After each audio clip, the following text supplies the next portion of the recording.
Welcome to Chasing Curiosity TV. Subscribe and press the bell icon for more updates. The turquoise waters of the South China Sea became the stage for a dangerous geopolitical drama in August 2025. This region, known for its rich marine biodiversity and strategic importance, suddenly found itself at the heart of a tense, international standoff. The fragile peace around Ayungin Shoal was shattered as over 24 Chinese vessels descended, forming a blockade that choked the sea lanes. These waters, once a bustling route for fishermen and traders, were now dominated by the imposing presence of military might. This was no routine patrol, it was a calculated show of force.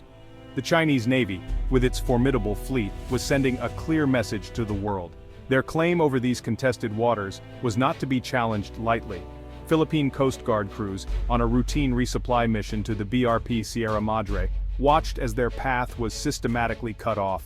The BRP Sierra Madre, a symbol of Philippine sovereignty, stood as a lone sentinel amidst the encroaching threat. The Chinese ships formed a tight, menacing cordon, their engines rumbling a constant threat.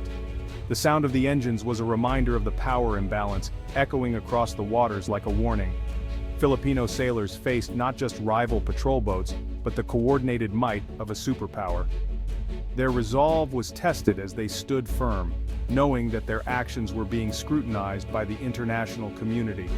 Every radio transmission became a potential trigger for conflict. The airwaves crackled with tension, as each message was carefully crafted to avoid escalation while asserting their rights. Ayungin Shoal, well within the Philippines' exclusive economic zone, was now a global flashpoint. The shoal, a mere speck on the map, had become a symbol of national pride and international law. The Chinese flotilla's arrival was a direct challenge to Manila and the international community. It was a bold assertion of territorial claims, challenging the established norms of maritime boundaries. Philippine reports described intimidation and harassment, with Chinese ships boxing in the smaller vessels. These maneuvers were not just physical, but psychological, aiming to undermine the morale of the Philippine forces. The psychological pressure was immense. A single miscalculation could have devastating consequences. The sailors knew that their every move was being watched, not just by their adversaries, but by the world. The world watched as a small Philippine contingent stood its ground against a giant. Their courage and determination were a testament to their commitment to defending their nation's sovereignty. The swarm had arrived, and the tranquil waters of Ayungin Shoal would never be the same. This confrontation marked a turning point, a moment when the balance of power in the South China Sea was openly contested. The force assembled at Ayungin and Scarborough Shoals is not just a random collection of ships, but a meticulously organized fleet, each vessel playing a specific role in a larger, calculated strategy. This fleet is designed for total maritime control, projecting power and dominance over the contested waters of the South China Sea. At the forefront stands the imposing China Coast Guard, heavily armed, highly visible, and unyielding. These ships act as the primary enforcers of Beijing's sweeping territorial claims, often confronting foreign vessels with an aggressive posture that leaves little room for negotiation. Supporting them is the Chinese maritime militia, a shadowy force of state-sponsored vessels disguised as ordinary fishing boats. These so-called fishermen swarm and harass rival ships, using their civilian appearance as a shield for their true intentions, giving China plausible deniability while escalating tensions. Lurking just beyond the visible confrontation are the gray-hulled warships of the People's Liberation Army Navy. Their presence is a constant reminder that any standoff could quickly escalate into a full-blown military crisis, raising the stakes for everyone involved. This Triforce strategy, militia, Coast Guard, and Navy, forms a formidable wall of steel and intimidation, making it nearly impossible for other nations to operate freely in these waters. China carefully calibrates its pressure. The militia is deployed for persistent harassment and swarming tactics. The Coast Guard steps in for direct enforcement, using water cannons, ramming, and blockades to assert control, while the Navy looms as the ultimate deterrent, its firepower always in reserve but never far from the action. For Philippine vessels, navigating these waters means running a gauntlet of unpredictable swarming, aggressive blocking maneuvers, and the ever-present shadow of Chinese warships, a constant threat that hangs over every mission. This layered approach is designed to intimidate, exhaust, and wear down opponents without ever needing to fire a shot, relying on psychological pressure as much as physical force. By blurring the line between civilian and military action, China complicates any response, making it difficult for other nations to justify escalation or intervention. It's a strategy of coercion, pure and simple, using overwhelming presence and relentless pressure to force rivals into retreat. The Philippines, caught in this web of intimidation, faces a wall of force at every turn, a daily struggle to assert its rights in its own waters. On August 11, 2025, simmering tension boiled over into chaos. A Philippine patrol boat delivering supplies was relentlessly pursued by multiple Chinese vessels. In a frantic maneuver, a China Coast Guard ship and a Navy frigate collided, an embarrassing moment for Beijing. The collision exposed the risks of China's aggressive tactics and poor coordination. For a moment, the facade of invincibility crumbled, revealing the volatility of their operations. International observers saw the danger. Accidental conflict could spiral out of control. The incident became crucial evidence in Manila's campaign to expose China's recklessness. The world saw not just illegality, but dangerous incompetence. The August 11th collision was part of a broader pattern of escalation. Chinese ships used high-pressure water cannons, damaging Philippine vessels and injuring crews. In the air, Chinese fighter jets conducted dangerously close flybys of Philippine patrol planes. The blockade around Ayungin Shoal became an impenetrable fortress, with layers of militia, Coast Guard and Navy ships. This cabbage strategy suffocated the area, moving from harassment to de facto military blockade.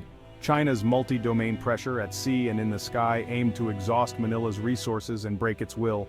Each aggressive act was a calculated move to make the Philippines' presence untenable. The message: the Philippines is not welcome in its own waters. The Philippines refused to be intimidated. Manila responded by strengthening military alliances, accelerating joint patrols and exercises with the US, Australia and Japan. These drills sent a powerful message. The Philippines does not stand alone. Diplomatically, Manila launched a full-court press, issuing protests and taking its case to the world stage. President Marcos Jr. and officials invoked the 2016 Arbitral Tribunal ruling, framing the dispute as a matter of settled international law.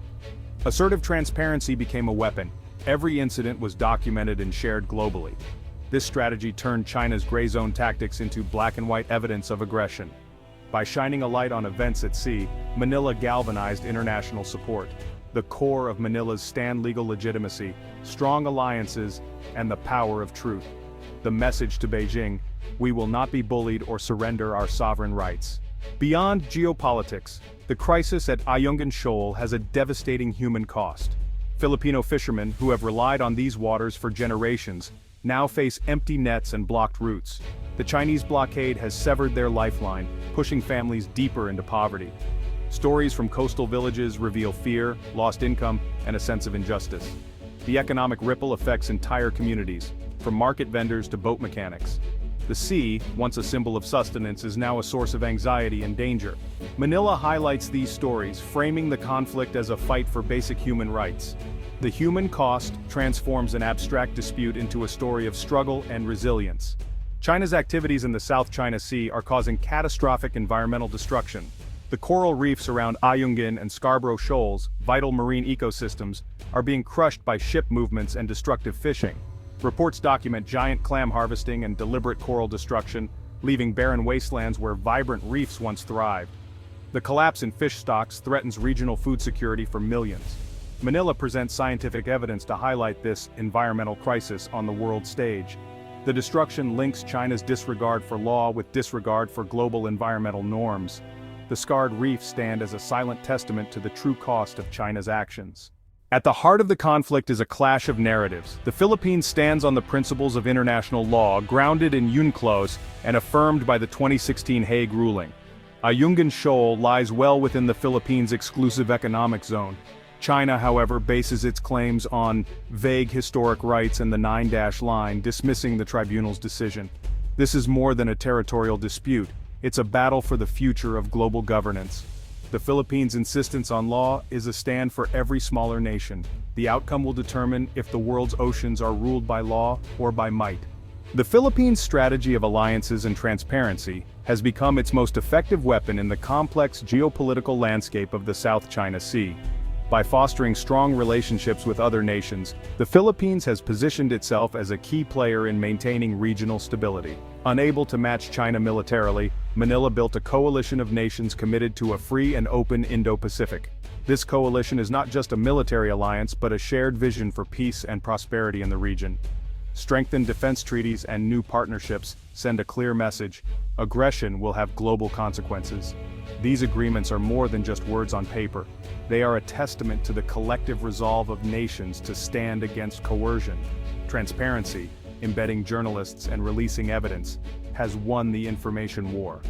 By allowing the world to witness events firsthand, the Philippines has effectively countered misinformation and rallied international support. Every act of harassment is exposed, generating international condemnation and isolating China diplomatically. This transparency has turned the tide of public opinion, highlighting the importance of accountability in international waters. The South China Sea is a vital commercial waterway. Control here means control over global trade. The stakes are high, as any disruption could have far-reaching economic impacts worldwide. The struggle for Ayungin Shoal is a fight to keep sea lanes open and governed by law. This small but strategic location symbolizes the broader battle for maritime rights and freedoms. The world is watching. Will rules be defended, or will brute force prevail? The outcome of this standoff could set a precedent for future conflicts, making it a critical moment in history. The courage of Filipino sailors is a reminder that law is only as strong as the will to uphold it. Their bravery underscores the human element in this geopolitical struggle, where individuals stand firm against overwhelming odds. The future of global order may depend on the world's response to the swarm. As nations deliberate their next moves, the balance of power hangs in the balance, with the potential to reshape international relations for years to come.